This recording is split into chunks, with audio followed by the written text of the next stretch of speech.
السلام علیکم ورحمۃ اللہ وبرکاتہ۔ بسم اللہ الرحمن الرحیم۔ اللہ آپ پر رحمت فرمائے، اللہ آپ کی حفاظت فرمائے، اللہ ہمیشہ آپ کو خوش آباد رکھے، اللہ آپ کو صحت تندرستی دے، اللہ آپ کی ہر مشکل کو آسان کرے، آمین۔ سابقہ وزیر اعظم پاکستان ملک مراد خالد کی کہانی جو دلچسپ ہے اور سبق آموز بھی۔ پاکستان کا واحد وزیر اعظم جس کا جنازہ کرائے کے مکان سے اٹھا تھا، ایک دودھ بیچنے والا وزیر اعظم کی داستان حیات جو دلچسپ ہے اور سبق آموز بھی۔ آئیے جانتے ہیں کہ نواب مظفر کی حویلی پر دودھ بیچنے والا کیسے پاکستان کا وزیر اعظم بنا۔ تقریباً ایک صدی قبل یعنی 20 ستمبر 1915 کو لاہور کے ایک گاؤں میں ایک بچہ پیدا ہوا۔ 4 بہن بھائیوں میں یہ سب سے چھوٹا تھا۔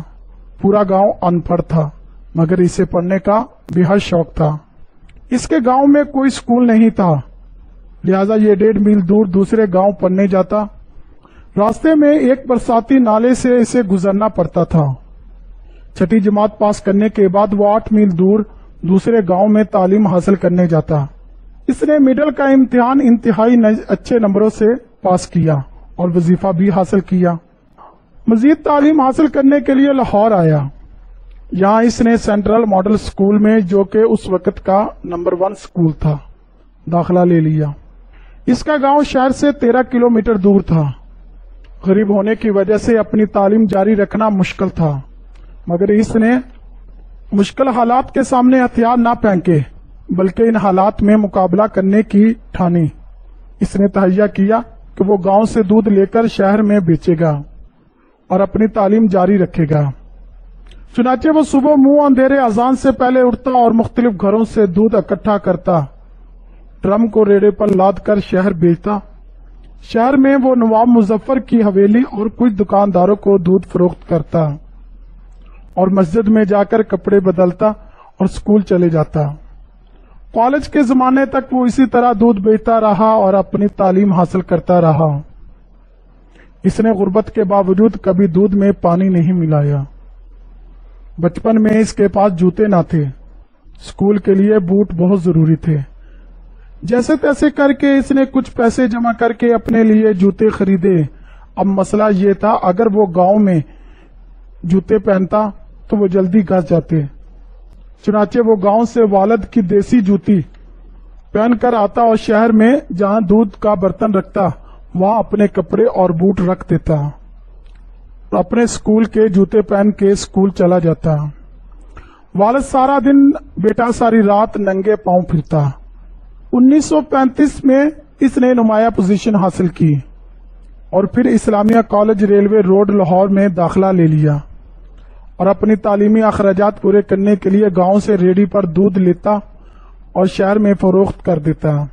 مراد خالد نے اس کام میں کبھی آر محسوس نہیں کی تھی۔ فرسٹ ایئر میں اس کے پاس کوٹ نہ تھا اور کلاس میں کوٹ پہننا ضروری تھا، چنانچہ اس سے کلاس سے نکال کر غیر حاضری لگا دی جاتی۔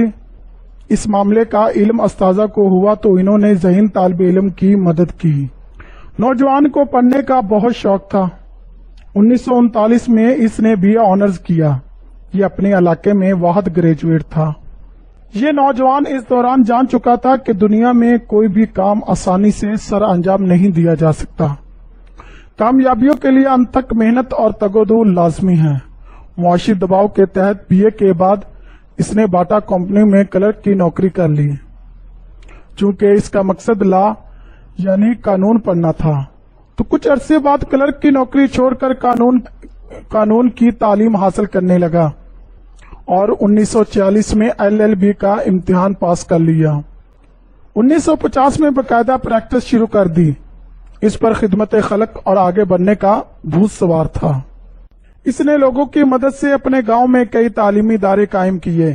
اسی جذبے کے تحت 1965 میں پاکستان کا الیکشن لڑا اور کامیاب ہوا۔ پیپلز پارٹی کے روٹی کپڑا اور مکان کے نعرے سے متاثر ہو کر اس میں شامل ہو گیا۔ 1970 میں پیپلز پارٹی کا ٹکٹ حاصل کر لیا اور MNA منتخب ہوا۔ نواب مظفر کے بھائی کو جن کے گھر دودھ بیچا کرتا تھا اس کو شکست دی۔ 1971 میں ذوالفقار علی بھٹو کی پہلی کابینہ میں وزیر خوراک اور پسماندہ علاقہ جات بنا۔